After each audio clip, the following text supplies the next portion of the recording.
Welcome everyone to Rewind, Recap, Relive, where legends and rising stars meet. I'm your host, Jonah, and we're back with another great episode. We took 1 week off, of course, because we had an incredible contest going on. We had to give time for everybody to enter for the Fonzie exclusive Bill Alfonso signed Extreme Championship whistle. If you follow us on social media, which you should, if you watch any of our videos, you've heard me mention that at least 100 times now. So we're going to, of course, announce the winner for the great whistle, but we're also going to get into our guest today, being Wildcat Chris Harris, former 7-time NWA Tag Team Champion, TNA original, legend in the wrestling business, on with Sweet Daddy Soul from the muddy waters of the Great Spirit. That's right, we got Sweet Daddy Soul on with Chris Harris. You're going to enjoy it. We got to announce next week's episode. We got to announce next week's giveaway. And as I said, the winner for the Fonzie whistle. A lot happening here. Back with a bang. Let's get into it. So we're going to hand this over to the wheel. We're going to let the wheel determine the winner of that exclusive Fonzie whistle. And I forgot to mention, also, the winner gets a phone call from Fonzie. So whoever it is, who we're about to announce on that wheel, if you entered in that last video, you're on the wheel. Keep your eyes open. Who's getting a phone call and the whistle from Fonzie? Let's see.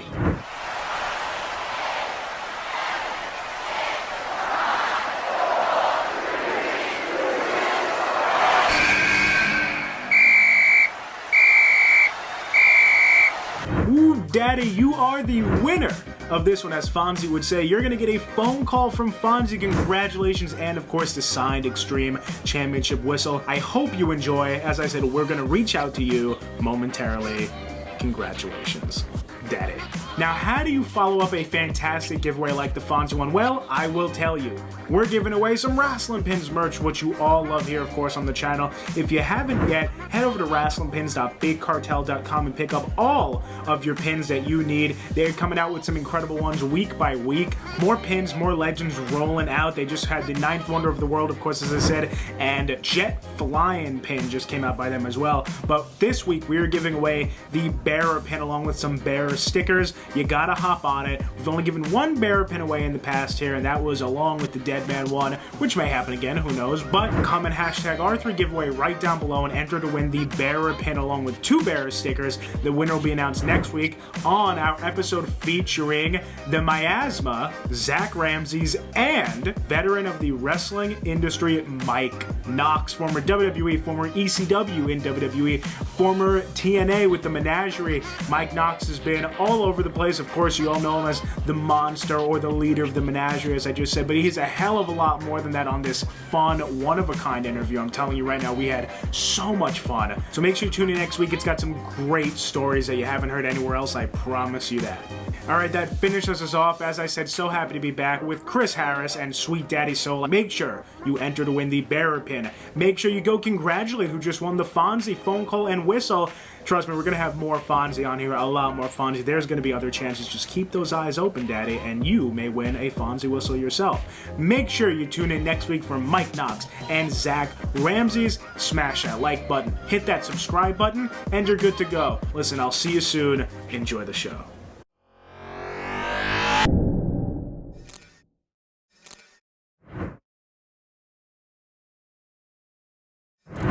Our first guest has been making his name known in the wrestling business for around 3.5 years now. He hails from the muddy waters of the Great Spirit. Please welcome to the show, Sweet Daddy Soul. Happy to have you here. And our next guest is an absolute veteran in the wrestling industry. Over 25 years under his belt. He's a former 7-time NWA Tag Team Champion, 6 of those part of a very well-known tag team we all know, America's Most Wanted. Please welcome to the show, Wildcat Chris Harris. Thank you, guys. Pleasure to be here. Very, very happy to have you both. And I always like to start at the beginning, learn how it is you got into the world of professional wrestling. I'll start with you, Soul. How'd you get into it? How did your journey begin? It started in Winnipeg. I basically met a local wrestler, and he was training some guys out of his ring in his garage. It was actually a Tony Condello ring. It's really small too. So I kind of got started there, and then things kind of more structured environment. And then I went on to go to the Lance Storm School after that. Very cool, yeah. And I want to get into that training for sure. Chris, I'll hand it over to you now. How did your journey start into pro wrestling? Mine started like a lot of guys back in those days. We had Saturday morning wrestling. So as a fan, as a kid, I'd grew up watching that. Came up in the business that way. Went to just was a fan all through high school, and I went a couple years to college, but I just couldn't get wrestling out of my head. So I figured if I'm going to do it, I better do it now. And so I searched out a school down here in Ohio and put myself through the ringer there for about a year and debuted. And it's been a long time, back in '94. Yeah, definitely a long time. Were there any particular guys you were watching when you were growing up that really inspired you to go after it, would you say? As a fan, I always say that my superhero on TV was Randy Savage. He was that larger than life character that I really got into, and even my early days, I kind of emulated some of his moves. But after I got into the business and I started learning more of the inside, the wrestling itself, I really admired watching Bret Hart, just his wrestling ability, and then his different characters through the years. But exactly, yeah. But yeah, I mean, once I get into it, I mean, I was a big fan of Bret Hart. Nice. Do you resonate with that soul at all? Of course, as you just said, Lance Storm started in Canada. Absolutely. Living in Calgary, Bret Hart's obviously a hero here. A lot of people have so much respect for him. And I'm obviously a big fan, just being a Canadian, and Bret Hart probably being the greatest Canadian professional wrestler of all time. Yeah. Likewise, a huge Bret Hart fan myself. And so you mentioned that you trained at the Storm Academy. Do you want to get into that experience there a little bit? Yeah, it was a really unique experience, getting to meet different people from all over the world. I think in my class there's 8 different countries were represented. So that was really, really cool. Just Lance's style of training, obviously very, very structured.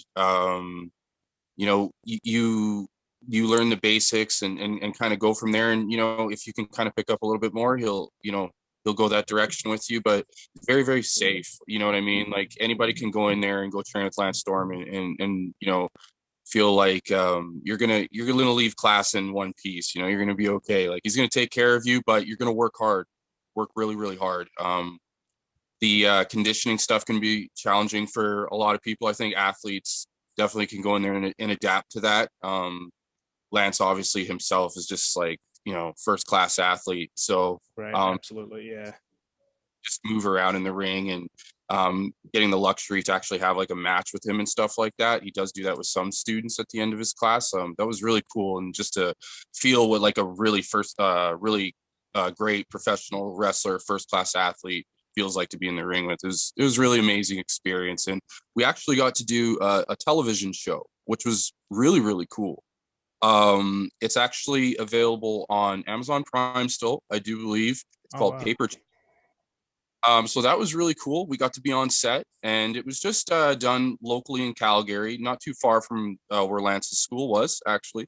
And they had us do a few scenes, and they actually had Dominic Mysterio, who was in my class, actually did some really cool scenes in that TV series, and Lance had a couple really cool scenes in there as well. And yeah, it was just a great experience to be able to do that, and partake in a wrestling television series, and get to meet those actors and just see how they perform live on set. That was really cool. I mean, obviously as professional wrestlers, there's a lot of acting involved in what we do. So to kind of see like firsthand what actors that do movies and TV stars do, that was really, really cool. And to see Lance kind of just like seamlessly blend into that was really interesting to kind of see that side of his showmanship, and it was really awesome to watch. Absolutely. It sounds like an incredible experience. Chris, do you have any thoughts on that yourself? I know that you train rising stars right now yourself too. So any of those tactics that Soul mentioned? A lot of people, they forget about that part. I know a lot of guys, they just want to show up at a wrestling school and they want to be a wrestler. But there's just so much more that goes into it. And another thing I said, when I was first training, I learned a lot of the holds and counter holds and reversals and takedowns, things like that. But I hadn't really gotten into the psychology of it. That came a little later on after I had been around a year or so, and I started really getting it as far as psychology. But yeah, one thing he had said was, you got to be conditioned as an athlete. Professional wrestling, a lot of people look at it, look at different aspects of it. You mentioned the acting part, but the truth is we're still athletes, and you got to carry yourself as an athlete. You got to be able to go out there, and you got to be able to go. And it sounds like, I don't know much about Lance's school, but I know he's got a great reputation in the business, so you couldn't have a better trainer right there. And it sounds like you're getting the physical aspect of it. You're getting the conditioning part. You're definitely going to get psychology from him, and it's good that you got a little taste of the TV too, because there's a whole nother world once you get on TV. You're not just reacting to the people there; you're reacting to the camera, where thousands, millions, maybe what could be watching. So, yeah, man, sounds like you're off to a good start, man. I'm really excited for you. Thanks so much. One of the training centers I started with, it's here in Cincinnati. It's called Bone Crushers. But yeah, since I've kind of learned to get out of the ring more, I've been helping out with a lot of the trainees there, and so that's been a real that's like a whole new world for me. I was always hoping that I could in the later part of my career I could do something like that, and it's actually really I didn't know what to expect, but being a part of these guys, the beginning part of their journey, and then seeing them in the ring when they perform at the events, it's really rewarding in a whole different way. Absolutely. Definitely a cool experience to get that side of the business from a veteran like you's been there for all of it. Sol, speaking of beginnings, like Chris was just mentioning, you're about 4 years in. We said almost 4 years. So I'm sure your debut is still pretty fresh in your mind. Do you want to talk about that? How that experience was, your first start really getting into the ring, having such a great trainer like Lance, your first debut match? Well, it's actually, it's interesting because I started training before I got to Lance's, and I had about, I want to say 9.5 months worth of kind of like wrestling and, going out every weekend to, this promotion or maybe this promotion. So I had already started, but it's kind of interesting because once I did Lance's training, which was really structured and a lot different, when I got in the ring after that had culminated, I felt like way different. It was like a night and day kind of feeling. And I'll go from there. I remember wrestling one of my classmates, and we just went out there and had fun. And we didn't really, so to speak, call so much, but it was just really fun. And we just went out there and did things that we had learned from Lance, and just kept it, really nice and smooth. And I came out of that feeling like, wow, like it's just really cool to get that that kind of training from Lance. And then, I mean, to have that perspective, I guess, and you get local training, right, and then Lance Storm training. So my initial match that I had after my training was unique. It was like a small bar, and I just got the crap beat out of me. Yeah. So there's a big guy that I ended up facing. He was like 6'9" and just a really big dude, and just tossed me around like a rag doll. So, but I just relished in it. I enjoyed every minute of it. Right. So, but it was a wake up call. This. Chris, do you resonate with that at all? Do you have similar feelings on your debut? Well, the training center I started with, like I said, I was schooled pretty good with the wrestling, right, but I had some really good trainers, and I keep in touch with a few of them still to this day, even though it's been a long time. They're still doing somewhat in and out of the business a little bit, but no, I mean, on what he said, you'll find a lot of guys, when you first start training, when you first start coming around, they're gonna want to test you a little bit. They're gonna want to see what you can take, and there are some out there that whether it's a bad rap or not, but they'll push you and they'll beat the hell out of you just to see if you want to come back. And if you come back, they might do it again, but you'll earn their respect by doing stuff like that. So I never really had anybody take advantage of me. They certainly schooled me enough to where I learned respect in the business, and that's one of the most important things about this business is you got to respect the history of it. You got to respect your opponent that you're in there with. You guys are you're in there together to paint a picture for the crowd. So that's why they say you're working with somebody. You're not working against them. You're working with them. So yeah, that's I had a pretty good beginning. I loved the training that I got, the physical training, and then once I came to the training center that I'm at now, that's when I started learning the psychology and not only what to do in the ring, but when to do it and when it makes sense. And I can go back and look at some of my early matches, and the psychology was awful. I sucked at it. And it was because I just wasn't applying it. Then, but the more you know, the more experience you get under your belt, you learn the ins and outs of the ropes, man. So, Chris, for you, so 1999 is when you get signed by WCW after being on before that the independent circuit. What were your first thoughts getting signed by a company like WCW at the time? Oh man, at the time, I mean the big two were WWE and WCW. So. Yeah. There was the indies out there, and there were some better than others, but that was always the goal for guys at my level. You wanted to make it to the big two, and once I got my foot in the door with WCW, I was working with them at the end of '99. I really didn't get signed until 2000 because I had to work. I was doing per date at the time, and we did a lot of security. On the Nitro Thunder shows, but we were still getting matches. Back then there was a show, the WCW Saturday Night Show, and then the Sunday Worldwide Show, and we were getting a lot of matches on there, and I think I got enough attention to where I was offered a contract, and I still remember being in a hotel signing that contract, and I just it was like one of those dream come true kind of thing. I was so thankful and so appreciative, and I looked at it like that was the beginning for me. I was hoping that, things would just skyrocket from there. Right.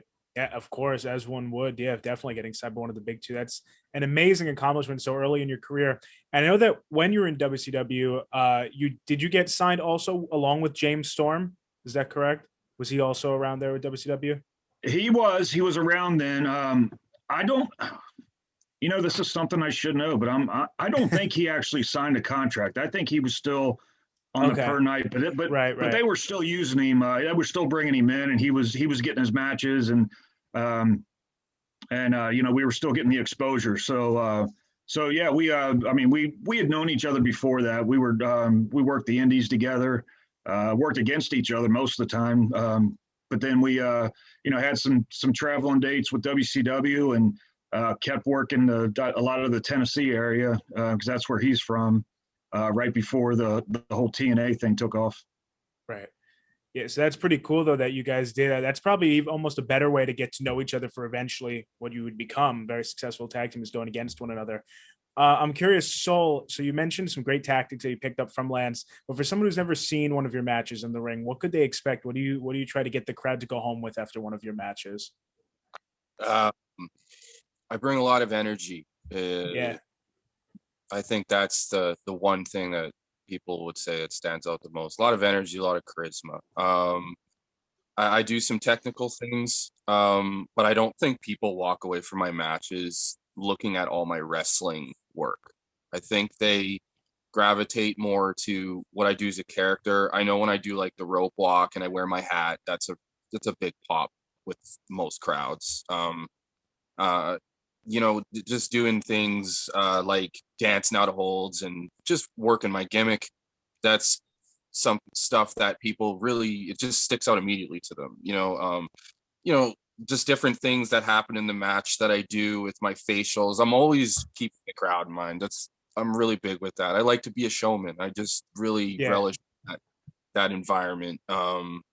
So I think they definitely come away from my matches just seeing that the showmanship. not a particular move, though I do some things where like doing a lion salt or doing like a dive like the Undertaker over the top rope and twisting, stuff like that, where you maybe don't see those moves all the time.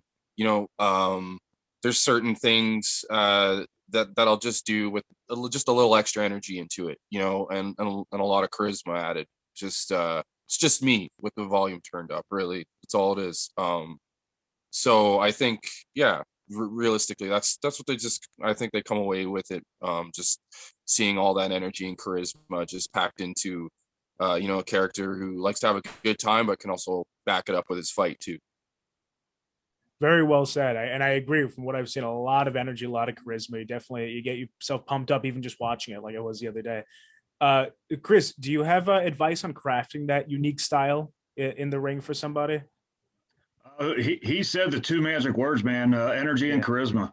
When you go out there, you can have a 5-star match, but if you don't draw the people into it, they're not gonna care as much. So, to show your charisma and to interact with the people, and like you were saying, bring a character to it. Let them interact with this character, whatever it may be. A lot of times, the characters are developed from your own personality. Just an extravagant extra line of your personality. But yeah, I mean, I always tell people, the biggest thing you want them to take away from watching you in the ring is you want them to want to come back. You want them to want to see it again. And of course, I'm talking more on indies and things like that. TV, you want them to tune in next week, kind of thing. But when they leave that, you want them to be talking about you and your match. And, I got to see that guy again. He's going to be a big star. You want them talking things like that. And whatever you can do to make that magic happen, man. And like you said, a lot of it is the energy you put out, because if you're not going to give it, they're not going to feel it. So you got to give that energy. And then the more charisma you have, and you can just turn on the TV and you can tell who has the charisma and who doesn't. So, the ones that want to put their personality out there and really draw them in, man, you want them to come back. You want the people to keep coming back. Chris, is there anyone specifically who you could touch upon that you used to help craft your style, that maybe you took pieces from, helped evolve you to your overall competitor that you became in your career? Yeah, I mean, the two names that I mentioned, I mean, I did a lot of Randy Savage, and I did a lot of Bret Hart. And if you can, see some of my early matches, and of course I developed as years went up, but a lot of the same, not only just the moves, but the cycle of moves. Like you can see a lot of some Randy Savage in my early years, I guess, and then a lot of Bret Hart too. I mean, I took a lot of that too. I mean, up until the time I stepped out of the ring, I was still using the sharpshooter. I love that move. So yeah, I took a lot from them, and then I adapted from the people that I hung around with, and just developed my own style. Right.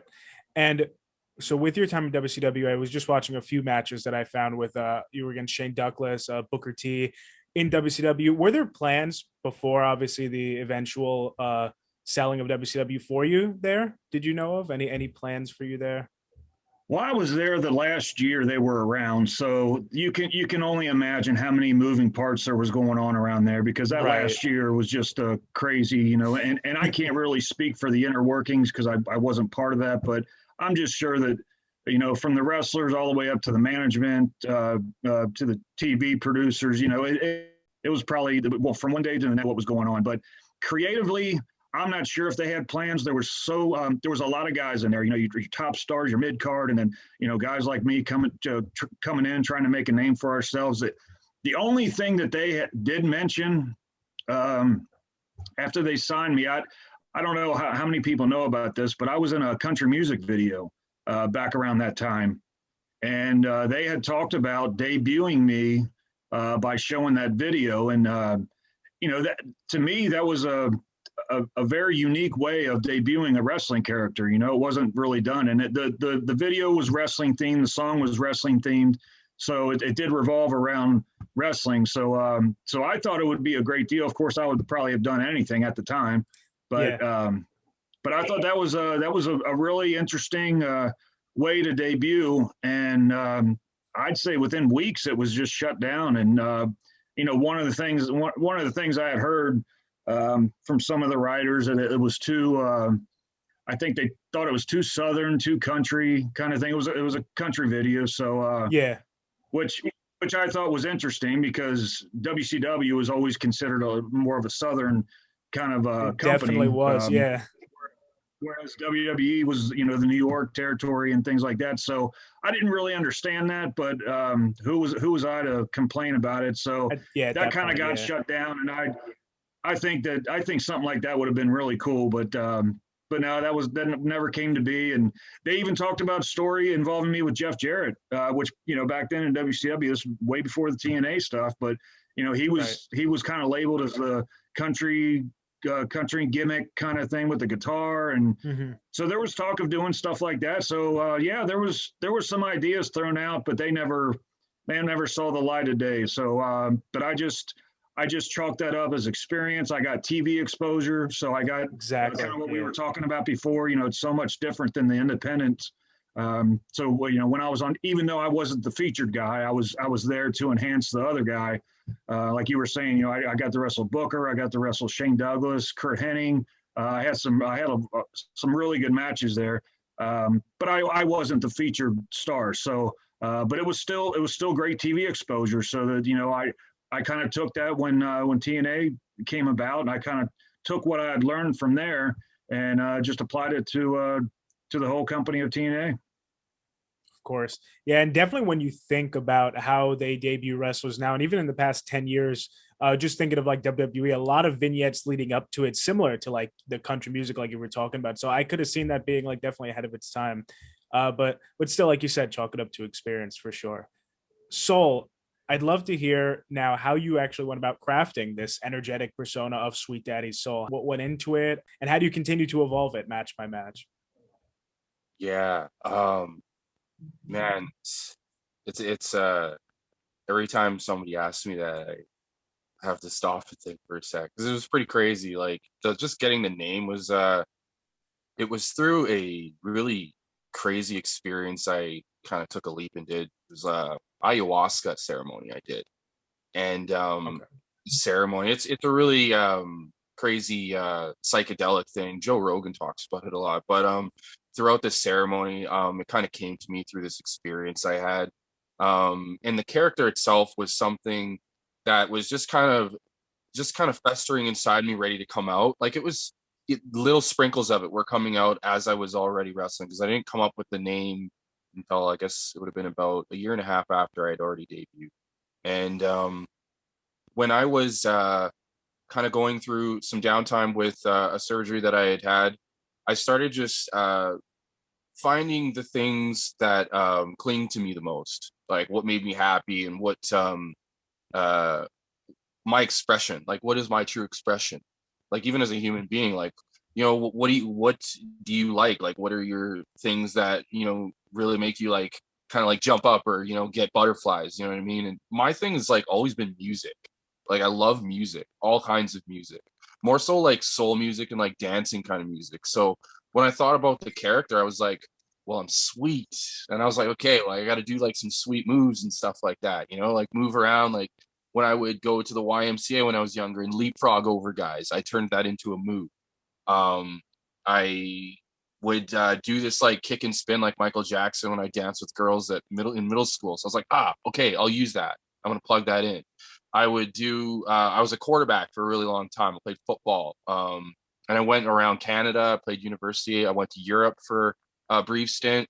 And with quarterbacking, you kind of got like quick feet, and you kind of like move back and forth. So like when I get in the ring, I kind of like jaw jack back and forth. Like that's kind of like my wrestling stance. And like so I would take all these things that came from my life basically and try to apply that into the character somehow, just kind of be creative with a nuance and how I would use it. And I'm still just figuring that out. Like this, I Right. still such a baby with all that. I'm just, okay, was this work? I'm throwing everything at the wall and seeing if it sticks. And every match you go through, you go back and you watch your matches and you find stuff like, oh, I like that. And you take that. And I'm just just still like a little kid, like just get my training wheels on, I feel like. And I'm having so much fun with just figuring it out and trying to go more and more and deeper into what exactly Sweet Daddy Soul is. Cause I still don't even really know. I'm still figuring it out, And I think I'll always be just having fun doing it. And it's a great experience if you could have fun doing it. But I love how you took all that and plugged it in. That's such a detailed description of how that character came about there. Chris, do you have any thoughts on that, developing the persona? Yeah, it sounds like he's in a great direction, man. I mean, like I said, I think I said it earlier, sometimes the best characters come from your personality, and the fact that you're finding different avenues that you can incorporate into your character. Some may work, some may not, but you're not going to know until you actually try them, and you got to try them on the indies so that you can get better at that, so that when you make it to TV, you're ready to go. And you sometimes you don't find out the first few years in the business. You just keep adding to it, and what works you keep, and you even emphasize that even more. And if something's not working, or you just feel like it's not getting over, then maybe go a different direction. But I really like how you're putting your personality in there, man. I mean, and you're really thinking as far as maybe what you did before and how you can incorporate that in, and just different aspects of your personality. So that really sounds good, man. I mean, I can't wait to see where you go with this. Thank you Bill, so much. And Chris, can you take us down that path of going? You touch upon a little bit of going from WCW to TNA, obviously a company we know now, Impact Wrestling. It's still going strong. We've seen, and you were back there recently, but what are some of those early memories you have of old school TNA? I guess the mostly it's just waiting to see a new company rise, man. I mean, I think the wrestling world, they had gone through, it'd been over a year, I think, where there was just one player out there, so we were all forced to watch that, whether it was drawing us in or not. But just the fact that there was a whole nother company coming out, and the thing is, in the business, you kind of hear rumblings of different people saying, hey, we're going to start this, we're going to start that. And, there's been times I've gotten excited about things, and it hasn't turned out to be anything. So to be honest, when I first heard of TNA, I thought maybe this is just another one that's not going to pan out. But I also knew that Jeff Jarrett was involved, and I really knew that he was gung-ho about this. And he brought in a lot. He brought in a great team. I mean, he brought in I think a lot of the production people were from WCW. So a lot of people that he trusted, brought in some big names so that we could get, I mean, you need some names there to get the attention, but he also has some hungry young guys that really wanted to make a difference. So I just felt like we had the whole package. I know at the time it was the weekly pay-per-views, which was a whole different concept. Yeah. But it did get attention. I mean, it got us enough attention to where, we were, people were tuning in to watch. Maybe not every week, but they were tuning in to watch and see what this new product was, and it was really getting some attention, and that led us to a TV deal. So even though it may have started rocky, we were doing something right, and it just felt really good to be part of a company and to see it just explode like that, and it was great to take that journey with a lot of those guys, along my side. Absolutely. We heard Soul mention earlier how he started in a small ring. I'm curious, for a TNA original, what is it like wrestling in that 6-sided ring as opposed to the other rings out there? Yeah, man, I get asked that a lot. And I think people were surprised by my response, because I know when we first brought it around, I think it was when we were first doing TV in Orlando, but I think the majority of us were not ready for a change like that, something that drastic with the ring. But it didn't take long, man. We went down to Orlando, and a lot of us jumped in the ring and just try to get familiar with it. And while there are a few different changes, 6 sides instead of 4, so the ropes are a lot tighter, the turnbuckles are a little wider, just little adjustments that you have to get into it. But I honestly got so used to it that I really enjoyed it. So much that, in later years when they were taking it away, I just thought it was something that made TNA stand out. TNA Impact, I just thought it made them stand out. And as long as all the guys were comfortable working in the ring, I thought it was a great addition. So I always wish they would have gone back to that, but it's, such as the wrestling business. It just evolves and changes all the time. True, very unique, and that's awesome that at least you got to spend some time in, though, for sure.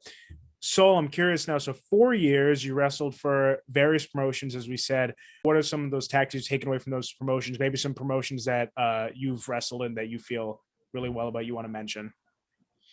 Yeah. Well, I definitely have to mention the first one I got into. That was CWE. Hotshot Danny Duggan. He's a really well-known Canadian independent wrestler. It was great to be in that promotion and kind of watch a guy like him who's kind of been around everywhere. I felt like, he was really good in the ring.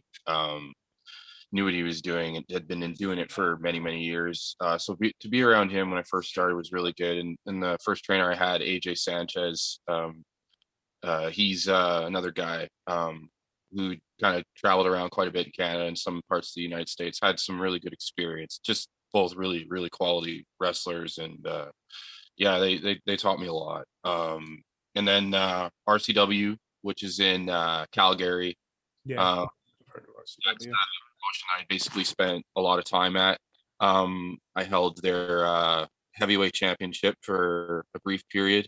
Unfortunately, that ended with a really bad injury, but that's part of the job sometimes, right? So, but more recently, in Puerto Rico for CWA, my tag team partner, and he's actually my best friend too, Australian Suicide, getting to work alongside him and just see how polished talent works, and to be around just his brain and the way that he looks at matches and storytelling. And most people know him for flips, but getting to know him, I'm like, man, like you just blow my mind every time we have a conversation. And getting to see his work up close, being there with him in Puerto Rico has been a really positive experience, and the people there are just great too. So getting to learn from them as well has been really great. Learning like a hybrid way that's a little bit more I guess snug than what I was kind of accustomed to in Canada or even working in Mexico.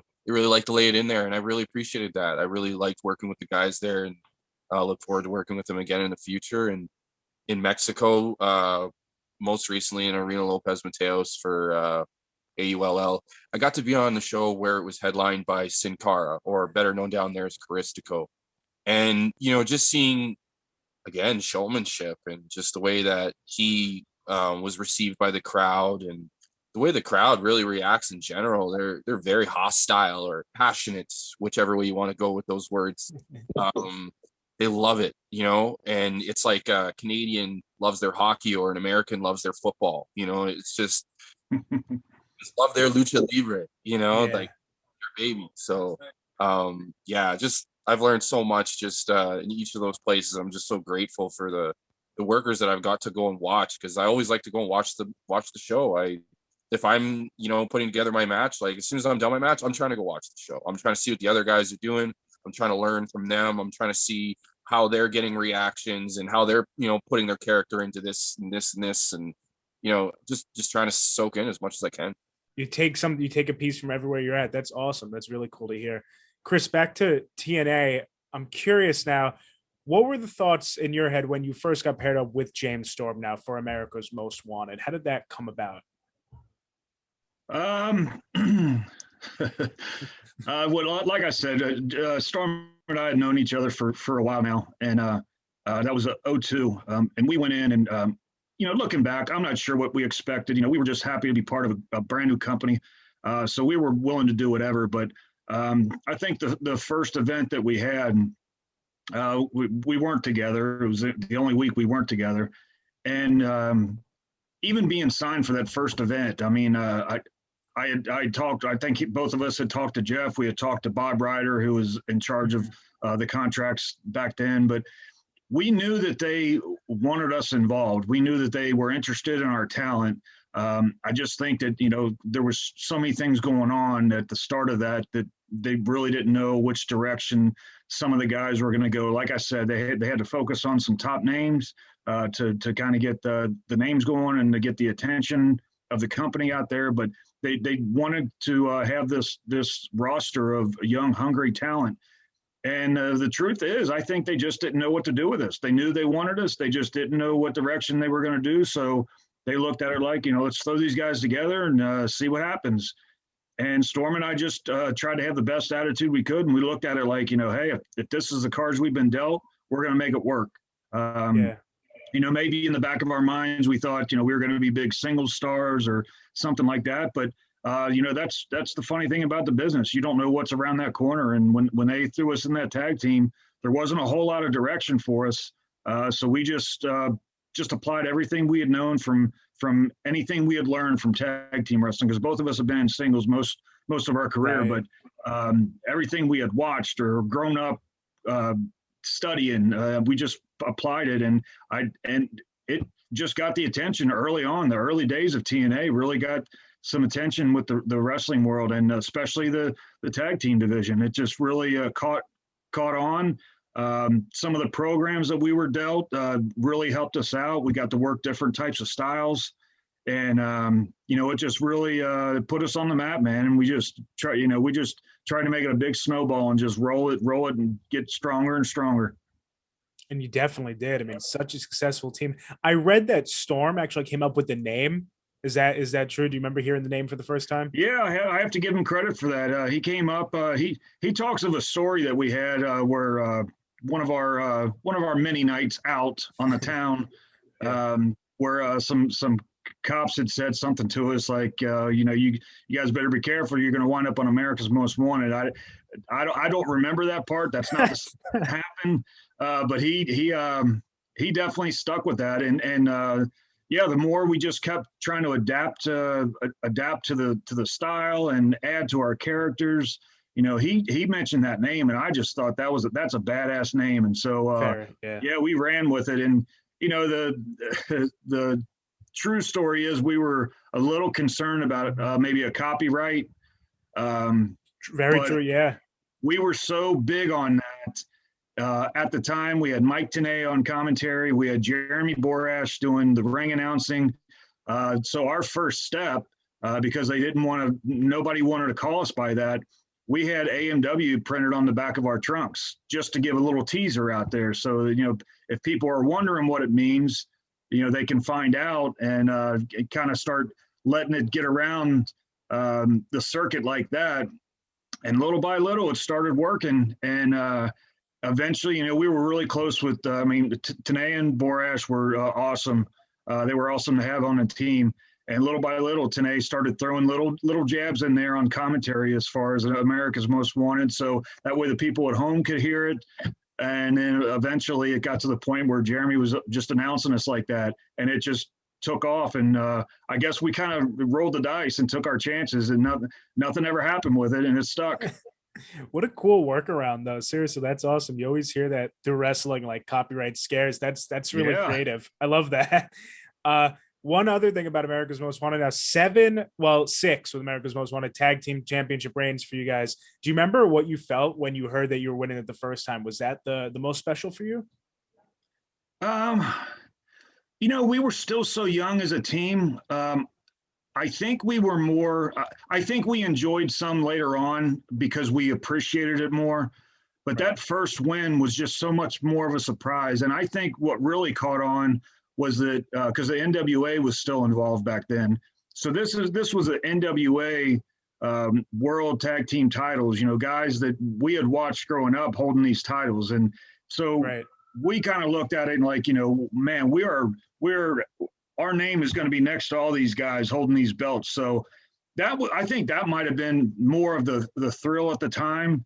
But then as we, progressed as a team and started to appreciate what the titles meant, not only are they the World Tag Team titles, but you're representing the company. Yeah. You're representing to be the best tag team in the world.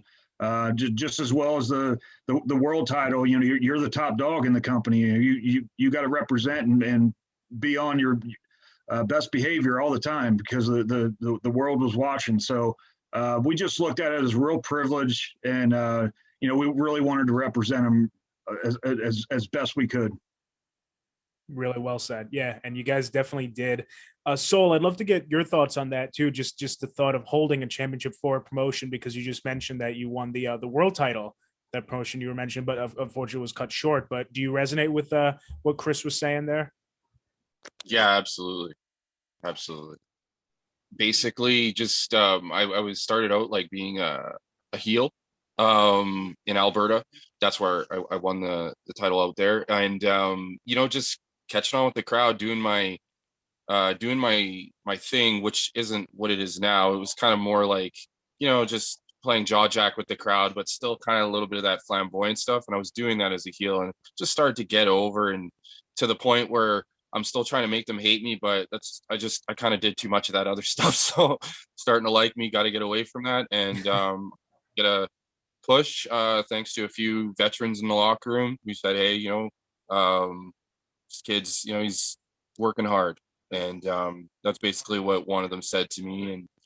And you know, decision was made or whatever. And I was reluctant to you know, get to hold the title for a little bit. And you know, I learned quite a bit just asking questions with to a lot of different guys who had been in the scene for quite a long time. And you know, it was good to represent the company like that, and get to be a champion, and you know, all the things that come with that and stuff. My one thing was everybody would always, like, as soon as you'd win a title, most of the young guys would like go and skip ring crew. I was never like that. I just loved always doing everything from top to bottom when I was going to shows from the beginning even till now. I like to see how the ring's being put together. I like to put it together. I used to be a referee, so that meant a lot to me. So the whole experience, I think, was just really humbling. And the guy that I worked, Andrew Hawks, he was awesome. Took really good care of me. I got to work with him quite a bit, and he taught me a lot, like really, really, like a lot. And Yeah, he's still teaching a lot. I still talk to him every other week. So yeah, it was a great experience. it sounds like it for sure. And so over this past year, we all know almost more now, actually. Hopefully, we're on the other side of things, but COVID is really it's affected the world, but really hit the wrestling industry, of course. And I'd love to know, Soul, for you on the independent circuit, how has it been staying motivated? I'm sure that a lot of your dates that you had didn't come to Um, fruition. So what have you been yeah, up to? I made the leap to kind of go to Mexico and live there, learn the language, learn the culture, right before COVID kind of hit North America. It was March 10th last year. And, you know, it was interesting. I was booked on a bunch of shows, and of course, you know, those shows got canceled. And I said, you know, what am I going to do? Like, I'm out here. And the gyms are being shut down. I don't know enough people to kind of get into one of the gyms that are, you know, kind of like playing rogue and staying open. And you know, I toughed it out, and eventually started meeting people. I got to meet a guy named Viano Tercero Jr. And his father was a really big legend in Mexico, and he helped me find a gym. And I found a gym, and I started to meet people, and I met Ricky Marvin, who's a big legend in Japan for his work in pro wrestling Noah. And he was like the first guy that started training me. And then I got to meet guys like Bandito, who just put on like these clinics of classes. Like, I couldn't believe the cardio that was in it. It was just amazing what guys would put themselves through. It's in terms of the cardio that comes with lucha libre. It's just a whole nother ball game. And I had to catch up. Like, and I'm Yeah, a pretty deep athlete. I would say I'm not gonna say that I'm like a great athlete or anything, but you know, I had to understand, like, oh, that, you know, this reminds me of football a little bit. Like, this, right. they're stepping up here, and it was really cool to be around that. And yeah, just that experience of kind of watching like the ticker, you know, okay, when is this going to lay off? Like, when's the red zone going to go to the orange zone? Because that's what they had. And then some bookings started to come through, and then Canada kind of started to open, and that you know, some bookings started to come through that, and I started to kind of get smart. Like, okay, what am I going to do? Like, I want to try to make some money with this still, because I still see guys selling stuff online. And then I started buying up like masks and stuff like that in Mexico, and I brought them up to Canada and sold some of that stuff. So it helped put a few extra bucks in my pocket, you know. Right. Got t-shirts made really cheap. Then some shows opened up in Mexico, so I tried to sell them there, and that no bueno, because not a lot of people have money to buy t-shirts in Mexico. But just started to get really, really creative and try to think outside the box. Okay, how can I make a few extra bucks if I'm not doing any of the bookings? Because it's still good to make money so that you can at least go and buy new merchandise or go and buy new gear like boots or whatever, and get the best stuff that you can. Look like a star, right? So just doing literally whatever I could to try to, get work, which was obviously impossible because there's very few shows. But luckily I managed to found some ways to connect with new people and get booked on some shows that maybe I wouldn't have gotten booked on had there not been a pandemic either. Like it was like, oh, hey, you're a foreigner? Oh, hey, yeah, definitely. Come on over here. Like, come work for us. Yeah. So I was like, oh, awesome. Whereas normally there's, probably a bunch of foreigners trotting around Mexico getting work. That's typically how it was, at least what I was told from friends and stuff. But it was just different because of COVID. Everybody was just like, no, forget it. So, I was one of the only guys there. And I think that helped me a little bit. And, just networking with new people. I managed to go to Puerto Rico because of some people that I met. So that helped too. And, the live stream is a little bit different though. That is one thing I'll definitely say. Doing like a live stream as opposed to a live audience, like, whoa, like that is so weird, but it's a really good test. At least I felt for me of like, hey, stay in gimmick, like pretend there's people there, use your imagination, act like you're 5 years old again, just do what you got to do. But like, it'll resonate through the camera. I watched a couple of my live stream matches back and I was like, I didn't like that. It would be if there was an audience, it's just like, I'm kind of standing there. Like I got like, my hand on my, what I mean? And I'm like, oh, okay, you know what? This isn't good. So opportunity to critique more and like look at stuff and be like, okay, I need to definitely not do that ever again, and just like the layoffs between shows too, because normally you're going to work a little bit more frequently. Even if you're working locally, usually there's a show every other week or something, but with the COVID stuff, maybe you're not going to work for a month. Maybe you're not going to work for 3 weeks. And I know that can be tough, and especially if you're training like with a lot of the luchadors in Mexico. I found myself kind of in a pickle where I would go and train lucha libre with a guy like Skyday, a master of holds and Javes. He's amazing, wrestle all over the world. But then I would be like going to the show and being like, but I'm not Skyday. I'm Sweet Daddy Soul. So I got to do what Sweet Daddy Soul does. And I'm like, oh man, why didn't I try to do this at training? But it's hard to do that and plug that in with Lucha Libre. Sometimes you got to get guys to kind of be like, okay, get them up to speed with what you do and really work that in there and get them to trust you. And that can be a challenge, but a challenge is a lesson, and lesson learned obviously creates good results. So, yeah, I think that's the gist of. Yeah, that was, you've really been busy. Yeah, you're very resourceful and definitely thinking outside the box. Really, same question to you, Chris. I'm curious how you've been staying motivated, or if you have any advice for someone who maybe can't step in the ring, what they could do to stay with it during. Well, when that all hit, I had pretty much, I hadn't been in the ring in a while. So a lot of my bookings were, I was in the later years, I've been doing some conventions and some online signings, which I had never done those before. And so right. I was really looking to expand that because I can just sign autographs and not have to take bumps. I like that a lot. So yeah. So I was really enjoying that. So yeah, a lot of it did get canceled. Hopefully things start looking up this year. Not just for things like that, but of course the wrestling events. The wrestling world really took a hit on that. I know just promotions I may know around here, a lot of them hadn't been able to run. They were, losing money. So I'm sure that went all over, not only just the country, but the world. And so hopefully we can get back to that. I know we've started to touch on it locally. I was explaining, some of the guys I was training, we're starting to get back into it, even though we all have restrictions. We have to, do social distance and all that. But I don't know. A lot of the thing that bummed me out was just these guys are really working hard, and I'm helping getting them ready and getting them started. And there's just nowhere that they can get their craft going. Right. Some of the more advanced guys have taken to the road where places can open up. and they're making their rounds, kind of like old Sweet Daddy here is doing. And so yeah, I always say get out there and just find as many events as you can, just so you can get the experience. But yeah, hopefully it can all open back up, man, and get everybody a chance to work and just make their craft better. Everybody wants to get better, and we can't get. You can only train for so long, and we need to actually get in the ring, get in front of the fans again, and on top of that, I think the fans are ready for it too. So they'll be eager to get back. Yeah, definitely are.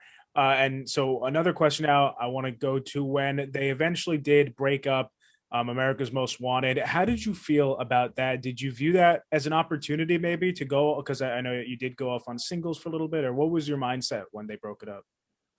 Yeah, I mean, I think there was a part of us that maybe thought it could go longer, but then again, kind of what I was bringing up with the opportunity before, if this is the direction we were going to go, we were going to make it work, and we wanted to show that we could still go in our singles career. So yeah, for both of us, it was a great opportunity, and I had some great programs after that.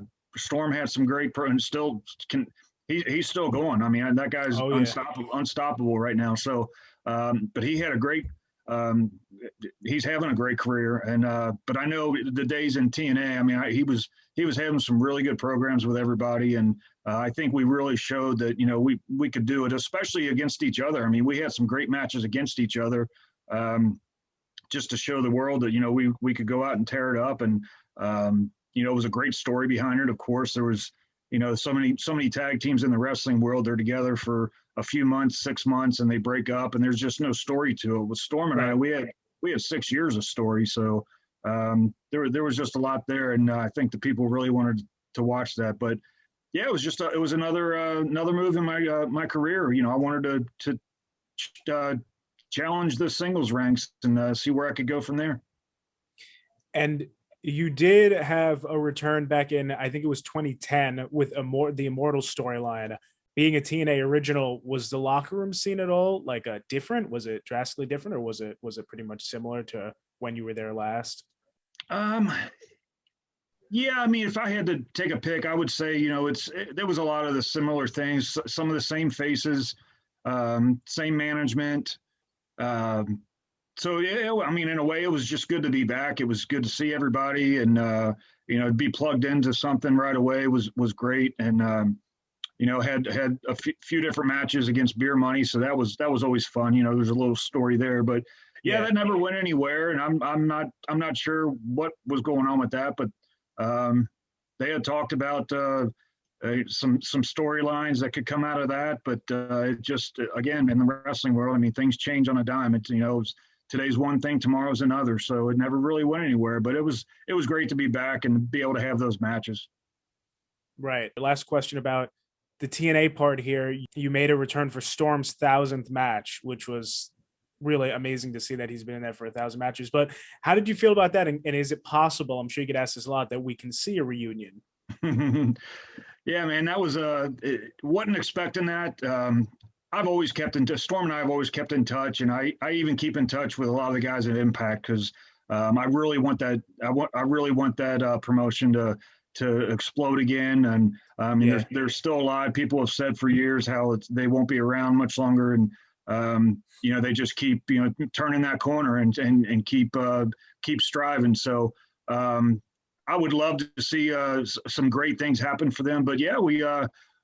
Storm had said somebody got a hold of him, and I guess they had counted the matches and said something to him about his 1,000th match coming up, and so they decided to put it in the story and put it on the show. And I got a call from Scott D'Amore, and he said, "Hey man, we're putting this together. We'd like to bring you in for that match." And I thought it was awesome. It was people have been talking about an AMW reunion for years, and while it wasn't a match, it wasn't a tag match, people got to see us face to face, and I think we got more attention from that face to face thing than we did the actual match. So it was really cool to show it on Impact, to be on Impact for something like that, and for his 1,000th match. And We got the hug there on camera. So, you know, Yeah. people, I got some really great feedback from that. And so, as far as where we go from here, who knows, man? I know if there ever was some type of a reunion, I don't know if I don't know if I can hang with Storm in the ring anymore. But if there's any kind of reunion where I could be in his corner or something, I'd love to see it. And judging from the people on social media, they'd love to see it too. So maybe we can make something work, and you know, we'll see what direction they have for Storm and see if you know, it works to have me involved. You know, it's got to work on all sides. So you know, we'll see what happens, man. But irregardless, you know, I'm just I'm happy for his career. I'm happy for Impact. So, you know, it was great to be back there. Very cool to see you back there. And yeah, no, Impact's only going up for sure. I agree with that. I want them to blow up again, especially right now. So many companies rock and rolling, especially after what we were talking about. Hopefully on the other side now. And Sweet Daddy, I want to know, what are your future goals? Final question. What can we expect for your future long or short-term goals? I think in the short term right now for me, I actually got to go for a shoulder surgery. So just healing up and dealing with some nagging injuries that just kind of just followed me from football and stuff like that. So cleaning that up is a short term goal for sure. Getting 100%, feeling healthy. I got celiac disease. It's a really funny thing. I can't eat certain food, so it's a challenge. I think like raising awareness for celiac is great for people because gluten and wheat and stuff like that is really, really bad for us. And can send people like me to the hospital. So that's a challenge for me and something I really still need to master. And with wrestling, energy and charisma, like I mentioned earlier, for me, something that really dies out when I don't have that diet at 100%. Sometimes that can be really tricky. So those are my short-term goals right now. It's just health, 100%. Long-term goals, you know, growing up, I was watching the Attitude Era. You know, I always I wanted to be that. I wanted to do that. You know, when I watched the television, I saw The Rock. I wanted to do that. I wanted to be that. And there's reasons that go beyond just watching it as a kid. Like just when you start wrestling and stuff like that and the feelings you get from the learning experiences and all that and the experiences in the ring, you know, I've just kind of just divulged more and more into it where I'm kind of like, man, you know what? If I could just wrestle just as long as I possibly can and feel good, like body wise, and just, it doesn't matter where I go, as long as I'm happy and I'm enjoying it and I'm at least earning a buck that, hey, maybe I can earn a living from it one day. That'd be great. But like for me, WWE would be great. You know, AEW would be great. Ring of Honor would be great. Impact would be amazing. I love Impact. I watched a lot as a kid. But you know, just to be able to wrestle and enjoy the sport and get to travel and see new places, meet new people, experience new styles, enjoy new food, gluten-free food. You know, it's just one big giant experience that I'm enjoying so far, and I just want to continue to enjoy it. It doesn't matter where I end up. I just know that as long as I'm enjoying it, I should end up somewhere where I'm going to continue to enjoy myself. Very good to hear that, and definitely wish you the best with all those goals for sure. Chris, we heard about your goals for TNA, what we could expect for your future maybe, but are there any other goals you have in mind outside of wrestling maybe, or with training? Just the training, man. I want to keep that going. I've really enjoyed it the past. I don't even know how long it's been. I've been doing it maybe 6 months, maybe a little longer. But I've really enjoyed that, and I want to. This goes back to the whole COVID thing. But once we get shows going again, I want to get these guys working. As many days during the week as I can. And I know when I was coming up and I was hungry, I wanted to get out there and I wanted to travel everywhere and. I wanted to make some money and, just wanted to get out there and get my name out there, get my face shown and just try to make, one of the biggest goals, what I wanted to, when I still had to hold down a job, I wanted to make a living being a professional wrestler. That was just a big goal of mine. And, I would, while I was sitting in my job, I was on the phone with friends saying, man, I can't wait till that happens. I really believed in myself and I know a lot of these guys have those dreams. to where you can make a living. And I think one of the benefits of nowadays as opposed to back then is there really are a lot of companies out there. There's a lot of wrestling out there, and I want nothing but success for all these companies, because it means all these guys can have work. They can do what they love doing and get out there and get on TV. A lot of guys, a lot of these promotions, they have their TV deals, and they can learn what it's like to work for TV, and just keep working in the business. I want jobs for everybody. So I really hope, I can maybe be a small piece in these guys' career to help them take it to the next level. And not just the physical training of it, but, sometimes just talking, I tell these guys to, if they're with somebody that is taking a road trip, hop in the car with them. Sometimes just telling stories and learning on the road. You learn just as much sometimes psychology as you can in the ring. So, yeah, man, I really, I have high hopes for all these companies, and just want to get the fans back. I think we're all dying for that. So hopefully that can go back, and we'll get back to where, we're all happy and the fans are happy, and all these guys can live their dream and make it work. Yeah. So well said. And any specific advice for Soul as he continues his career, Chris? Any advice, wise words? Man, it's been great hearing his story.